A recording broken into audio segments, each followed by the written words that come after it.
வலியற்ற varicose vein சிகிச்சை எளிய 30 நிமிட செயல்முறை 7847045678. தீ விபத்தில் படுகாயமடைந்த அதிமுக முன்னாள் அமைச்சர் KP அன்பழகனின் மருமகள் பூர்ணிமா சிகிச்சை பலனின்றி உயிரிழந்துள்ளார். இது குறித்த கூடுதல் விவரங்களோடு செய்தியாளர் முரளி நம்மோடு இணைகிறார். முரளி, வணக்கம். மேலும் விவரங்கள். இந்த அதிமுக ஆட்சி காலத்துல இந்த உயர்கல்வித்துறை அமைச்சராக இருந்தவர் KP அன்பழகன். இவருடைய மருமகள் பூர்ணிமா என்பவர் கடந்த 18ஆம் தேதி, அதாவது தீக்காயங்களுடன் வேலூர் CMC மருத்துவமனையில இந்த சிகிச்சைக்காக அனுமதிக்கப்பட்டு இருக்கிறார்.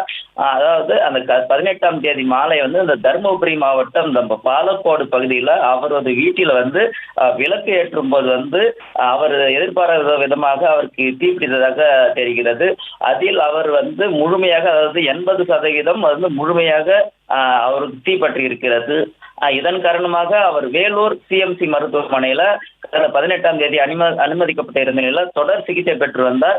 இந்த நிலையில இன்று அதிகாலையில அவர் அதாவது சிகிச்சை பலனின்றி உயிரிழந்திருக்கிறார். ஆசினி,